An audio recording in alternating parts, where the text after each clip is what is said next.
اعوذ باللہ من الشیطان الرجیم، بسم اللہ الرحمن الرحیم، الحمدللہ رب العالمین، والصلاة والسلام علی سید المرسلین وخاتم النبیین، اما بعد۔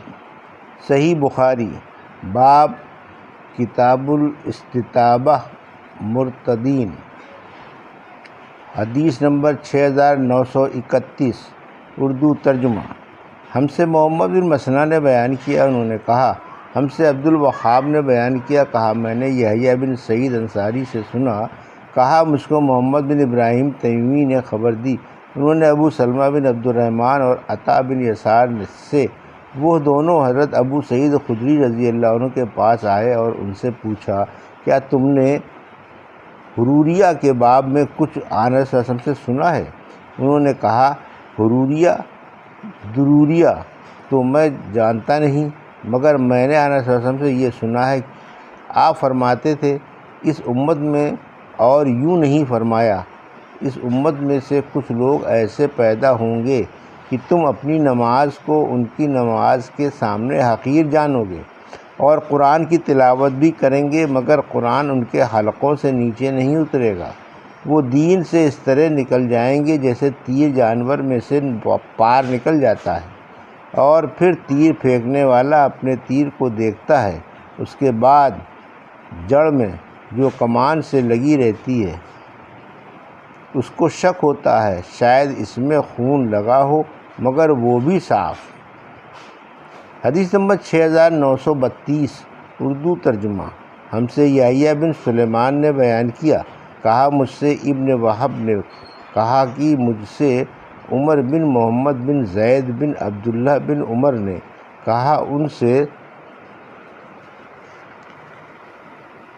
ان کے والد نے ان سے عبداللہ بن عمر رضی اللہ عنہ نے، اور انہوں نے حروریہ کا ذکر کیا تو اور کہا کہ نبی کریم صلی اللہ علیہ وسلم نے فرمایا تھا وہ اسلام سے اس طرح باہر ہو جائیں گے جس طرح تیر کمان سے باہر ہو جاتا ہے۔ حدیث نمبر 6933، اردو ترجمہ۔ دل ملانے کے لیے کسی مصلحت سے کہ لوگوں کو نفرت نہ پیدا ہو، خارجیوں کو نہ قتل کرنا۔ ہم سے عبداللہ بن محمد مسندی نے بیان کیا، کہا ہم سے حشام بن یوسف نے بیان کیا، کہا ہم کو معمر نے خبر دی، انہیں زہری نے، انہیں ابو سلمہ بن عبد الرحمن بن عوف نے، اور ان سے ابو سعید رضی اللہ عنہ نے بیان کیا کہ نبی کریم صلی اللہ علیہ وسلم تقسیم فرما رہے تھے کہ عبداللہ بن زئی الخویسرہ تمیمی آیا اور کہا یا رسول اللہ انصاف کیجیے۔ آپ صلی اللہ علیہ وسلم نے فرمایا افسوس، اگر میں انصاف نہیں کروں گا تو اور کون کرے گا؟ اس پر حضرت عمر بن خطاب رضی اللہ عنہ نے کہا مجھے اجازت دیجیے کہ میں اس کی گردن مار دوں۔ آپ صلی اللہ علیہ وسلم نے فرمایا کہ نہیں، اس کے کچھ ایسے ساتھی ہوں گے کہ ان کی نماز اور روزے کے سامنے تم اپنی نماز اور روزے کو حقیر سمجھو گے، لیکن وہ دین سے اس طرح باہر ہو جائیں گے جس طرح تیر جانور میں سے باہر نکل جاتا ہے۔ تیر کے پر کو دیکھا جائے لیکن اس پر کوئی نشان نہیں، پھر اس پیکان کو دیکھا جائے اور وہاں بھی کوئی نشان نہیں، پھر اس کے باڑ کو دیکھا جائے اور یہاں بھی کوئی نشان نہیں، پھر اس کے لکڑی کو دیکھا جائے اور وہاں بھی کوئی نشان نہیں، کیونکہ وہ جانور کے جسم پر تیر چلایا گیا تھا، لید گوبر اور خون سب سے آگے بے داغ نکل گیا۔ اسی طرح وہ لوگ اسلام سے صاف نکل جائیں گے، ان کی نشانی ایک مرد ہوگا جس کا ایک ہاتھ عورت کی چھاتی کی طرف، یا یوں فرمایا کہ گوشت کے تھل تھل کرتے لوتھڑے کی طرح ہوگا۔ یہ لوگ مسلمانوں کی پھوٹ کے زمانے میں پیدا ہوں گے۔ حضرت ابو سعید خدری رضی اللہ عنہ نے کہا کہ میں گواہی دیتا ہوں کہ میں نے یہ حدیث نبی کریم صلی اللہ علیہ وسلم سے سنی ہے، اور میں گواہی دیتا ہوں کہ حضرت علی رضی اللہ عنہ نے نہروان میں ان سے جنگ کی تھی، اور میں اس جنگ میں ان کے ساتھ تھا، اور ان کے پاس ان لوگوں کے ایک شخص کو قیدی بنا کر لایا گیا تو اس میں وہی تمام چیزیں تھیں جو نبی کریم صلی اللہ علیہ وسلم نے بیان فرمائی تھی۔ راوی نے بیان کیا کہ پھر وہ قرآن مجید کی یہ آیت نازل ہوئی کہ ان میں سے بعض وہ ہیں جو آپ کے صدقات کی تقسیم میں عیب پکڑتے ہیں۔ حدیث نمبر 6934 اردو ترجمہ۔ ہم سے موسیٰ بن اسماعیل نے بیان کیا، کہا ہم سے عبد الواحد بن زیاد نے، کہا ہم سے سلمان شیبانی نے، کہا ہم سے بصیر بن عمرو نے بیان کیا کہ میں نے سہل بن حنیف بدری صحابی سے پوچھا، کیا تم نے نبی کریم صلی اللہ علیہ وسلم کو خوارج کے سلسلے میں کچھ فرماتے ہوئے سنا ہے؟ انہوں نے بیان کیا کہ میں نے آنبی صلی اللہ علیہ وسلم کو یہ کہتے سنا ہے، اور آپ نے عراق کی طرف ہاتھ سے اشارہ فرمایا تھا کہ ادھر سے ایک جماعت نکلے گی، یہ لوگ قرآن مجید پڑھیں گے لیکن قرآن مجید ان کی حلقوں کے نیچے نہیں اترے گا، وہ اسلام سے اس طرح باہر ہو جائیں گے جیسے تیر شکار کے جانور سے باہر نکل جاتا ہے۔ حدیث نمبر 6935 اردو ترجمہ۔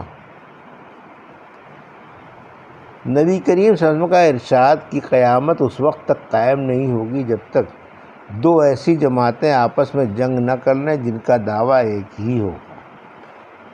ہم سے علی بن عبداللہ مدینی نے بیان کیا، کہا ہم سے سفیان نے بیان کیا، کہا ہم سے ابو زناد نے بیان کیا، ان سے اعرج نے، اور ان سے حضرت ابو ہریرہ رضی اللہ عنہ نے کہ رسول اللہ صلی اللہ علیہ وسلم نے فرمایا، قیامت اس وقت تک قائم نہیں ہوگی جب تک دو ایسے گروہ آپس میں جنگ نہ کریں جن کا دعویٰ ایک ہی ہو۔ حدیث نمبر 6936 اردو ترجمہ۔ تعویل کرنے والوں کے بارے میں بیان، اور حضرت ابو عبداللہ امام بخاری رحمۃ اللہ علیہ نے بیان کیا کہ لیث بن سعد نے بیان کیا، انہوں نے کہا کہ مجھ سے یونس نے بیان کیا، ان سے ابن شہاب نے بیان کیا، انہوں نے کہا کہ مجھ کو عروہ بن زبیر نے خبر دی، انہیں مسعور بن مخرمہ اور عبد الرحمن بن عبد القاری نے خبر دی، ان دونوں نے حضرت عمر بن خطاب رضی اللہ عنہ سے سنا، انہوں نے بیان کیا کہ میں نے حشام بن حکیم کو نبی اکرم صلی اللہ علیہ وسلم کی زندگی میں سورہ فرقان پڑھتے سنا۔ جب غور سے سنا تو بہت سی ایسی قرأتوں کے ساتھ پڑھ رہے تھے جن سے آنبی صلی اللہ علیہ وسلم نے مجھے نہیں پڑھایا تھا۔ قریب تھا کہ نماز ہی میں ان پر حملہ کر دیتا، لیکن میں نے ان کا انتظار کیا، اور جب انہوں نے سلام پھیرا تو ان کی چادر سے، یا انہوں نے یہ کہا کہ اپنی چادر سے، میں نے ان کی گردن میں پھندا ڈال دیا اور ان سے پوچھا کہ اس طرح تمہیں کس نے پڑھایا ہے؟ انہوں نے کہا کہ مجھے اس طرح رسول اللہ صلی اللہ علیہ وسلم نے پڑھایا ہے۔ میں نے ان سے کہا کہ جھوٹ بولتے ہو، واللہ یہ صورت مجھے بھی آنبی صلی اللہ علیہ وسلم نے پڑھائی ہے جو میں نے تمہیں ابھی پڑھتے سنا ہے۔ چنانچہ میں انہیں کھینچتا ہوا آنبی صلی اللہ علیہ وسلم کے پاس لایا اور عرض کیا، یا رسول اللہ، میں نے اسے سورہ فرقان اور اس طرح پر پڑھتے سنا ہے جس طرح آپ نے مجھے نہیں پڑھائی تھی، آپ نے مجھے بھی سورہ فرقان پڑھائی ہے۔ آنبی صلی اللہ علیہ وسلم نے فرمایا کہ عمر، انہیں چھوڑ دو، حشام سورت پڑھو۔ انہوں نے اسی طرح پڑھ کر سنایا جس طرح میں نے انہیں پڑھتے سنا تھا۔ آنبی صلی اللہ علیہ وسلم نے اس پر فرمایا کہ اسی طرح نازل ہوئی تھی۔ پھر آنبی صلی اللہ علیہ وسلم نے فرمایا، عمر اب تم پڑھو۔ میں نے پڑھا تو آپ نے فرمایا کہ اسی طرح نازل ہوئی تھی۔ پھر فرمایا، یہ قرآن 7 قرأتوں میں نازل ہوتا ہے، پس تمہیں جس طرح آسانی ہو پڑھو۔ حدیث نمبر 6937 اردو ترجمہ۔ ہم سے اسحاق بن ابراہیم نے بیان کیا، کہا ہم کو وکیع نے خبر دی، دوسری سند حضرت امام بخاری نے، کہا ہم سے یحییٰ نے بیان کیا، کہا ہم سے وکیع نے بیان کیا، کہا ہم سے اعمش نے، ان سے ابراہیم نے، ان سے علقمہ نے، اور ان سے عبداللہ بن مسعود رضی اللہ تعالیٰ عنہ نے بیان کیا کہ جب یہ آیت نازل ہوئی، وہ لوگ جو ایمان لے آئے اور اپنے ایمان کے ساتھ ظلم کو نہیں ملایا، تو صحابہ کو یہ معاملہ بہت مشکل نظر آیا، اور انہوں نے کہا، ہم میں کون ہوگا جو ظلم نہ کرتا ہو؟ آنبی صلی اللہ علیہ وسلم نے فرمایا کہ اس کا مطلب وہ نہیں ہے جو تم سمجھتے ہو، بلکہ اس کا مطلب حضرت لقمان علیہ السلام کے اس ارشاد میں ہے جو انہوں نے اپنے لڑکے سے کہا تھا کہ اے بیٹے، اللہ کے ساتھ کسی کو شریک نہ ٹھہرانا، بلا شبہ شرک کرنا بہت بڑا ظلم ہے۔ حدیث نمبر 6938 اردو ترجمہ۔ ہم سے عبدان نے بیان کیا، کہا ہم کو عبداللہ بن مبارک نے خبر دی، کہا ہم کو معمر نے خبر دی، انہیں زہری نے، انہیں محمود بن ربیع نے خبر دی، کہا کہ میں نے عتبان بن مالک رضی اللہ عنہ سے سنا، انہوں نے بیان کیا کہ صبح کے وقت نبی کریم صلی اللہ علیہ وسلم میرے یہاں تشریف لائے، پھر ایک صاحب نے پوچھا کہ مالک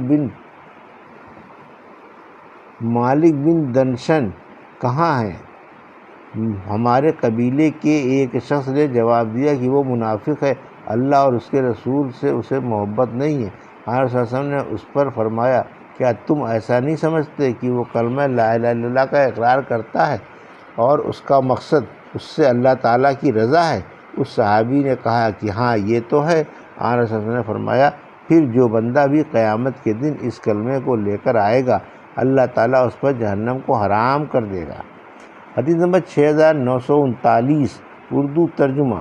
ہم سے موسیٰ بن اسماعیل نے بیان کیا، کہا ہم سے ابو عوانہ وضاح یشکری نے بیان کیا، ان سے حسین بن عبد الرحمن سلمی نے، ان سے فلاں شخص سعید بن عبیدہ نے کہ ابو عبد الرحمن اور حبان بن عطیہ کا آپس میں اختلاف ہوا۔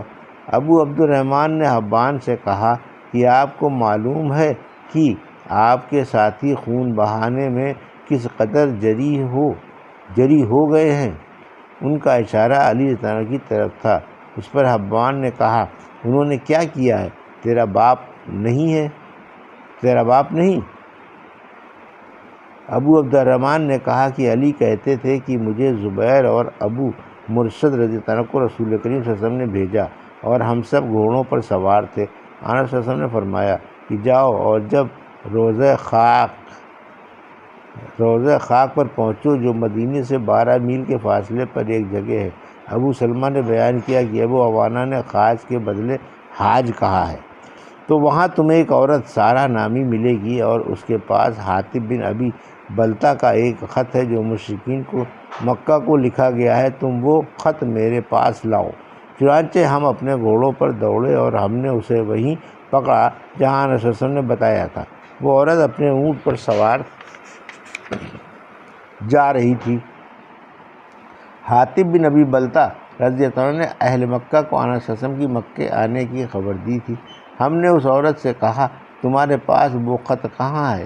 اس نے کہا کہ میرے پاس تو کوئی خط نہیں ہے۔ ہم نے اس کا اونٹ بٹھا دیا اور اس کے کجاوے کی تلاشی لی، لیکن اس میں کوئی خط نہیں ملا۔ میرے ساتھی نے کہا کہ اس کے پاس کوئی خط معلوم نہیں ہوتا۔ راوی نے بیان کیا کہ ہمیں یقین ہے کہ آقا صلی اللہ علیہ وسلم نے غلط بات نہیں فرمائی۔ پھر علی رضی اللہ عنہ نے قسم کھائی کہ اس ذات کی قسم جس کی قسم کھائی جاتی ہے، خط نکال دے ورنہ میں تجھے ننگی کر دوں گا۔ اب وہ عورت اپنے نیفے کی طرف جھکی، اس نے چادر کمر پر باندھ رکھی تھی اور خط نکالا۔ اس کے بعد یہ لوگ خط آقا صلی اللہ علیہ وسلم کے پاس لائے۔ عمر رضی اللہ عنہ نے عرض کیا، یا رسول اللہ، اس نے اللہ اور اس کے رسول اور مسلمانوں کے ساتھ خیانت کی ہے، مجھے اجازت دیجیے میں اس کی گردن مار دوں۔ لیکن آقا صلی اللہ علیہ وسلم نے فرمایا، حاطب تم نے ایسا کیوں کیا؟